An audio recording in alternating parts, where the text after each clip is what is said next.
সমস্ত মানুষ দুর্নীতিবাদ সরকার আর নাই দরকার।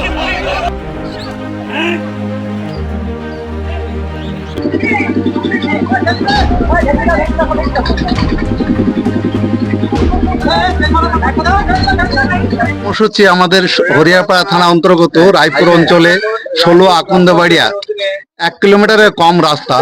এই রাস্তাটা দীর্ঘদিন ধরে বেহাল অবস্থা। এখানকার রুগী, অ্যাম্বুলেন্স, রাস্তার যাতায়াত কোনো রকমে যেতে পারছে না। যদি এখন সিরিয়াস কোনো পেশেন্ট থাকে তাকে ঘাড়ে করে নিয়ে যেতে হয়েছে।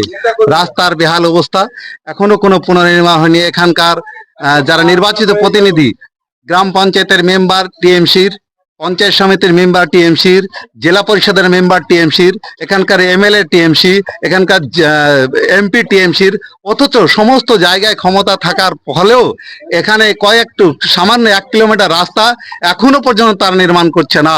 তার এ এলাকার লোক ক্ষোভ এবং এলাকাবাসী এত দুঃখিত তাদের ওপরে, তারা সকলে মর্মাহত যে রাস্তা দিয়ে তাদের যে বেহাল অবস্থা, রাস্তা প্রতিনিয়ত যাতায়াত করা, বাচ্চা থেকে শুরু করে স্কুল সমস্ত কিছু বন্ধ হয়ে গেছে। এই রাস্তাতে যাতায়াত করা মানে রাস্তায় যাতায়াত করা অযোগ্য হয়ে উঠেছে। এখানকার কোনো নেতা নেত্রী তারা কেউ এসে খোঁজ খবরে নেয় না, রাস্তা করার জন্য কোনো পরিকল্পনা নাই। তা আমাদের এই আন্দোলন চলছে, আমরা শুরু করেছি এসডিপিআই এর পক্ষ থেকে। আমরা বিডিও থেকে শুরু করে যেখানে যেখানে দরকার জেলা পরিষদ সমস্ত জায়গায় যাব আমাদের এই দাবি নিয়ে। রাস্তা নির্মাণ না হওয়া পর্যন্ত আমাদের এই লড়াই, এই আন্দোলন চলবে। এই রাস্তার পরিস্থিতি খুব খারাপ। এই রাস্তা না করলে আমাদের চলাফেরা বন্ধ হয়ে গেল, আর চলতে পারছি না, আমরা চলাফেরা সব বন্ধ। অবশ্যই রাস্তা করতে হবে।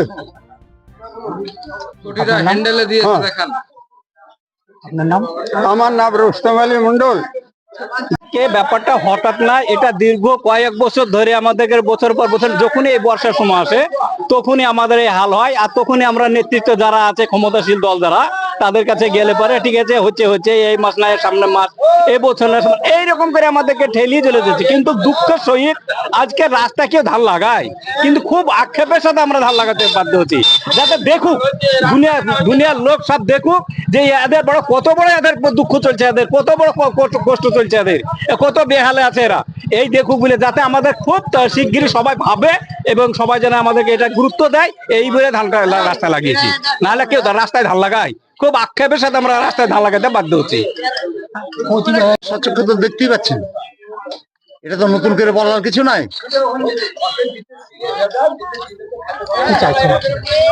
আমরা চাইছি রাস্তাটার সংরক্ষণ যাতে হয় সেই ব্যবস্থা করুন।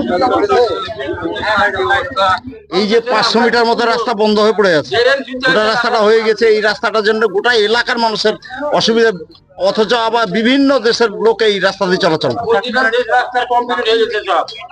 তাহলে প্রত্যেকটা রাস্তা কমপ্লিট হয়ে গেছে, অথচ এই জায়গাটাকে গ্যাপ রেখে দিয়েছে। আমার নাম মহসিন আলী।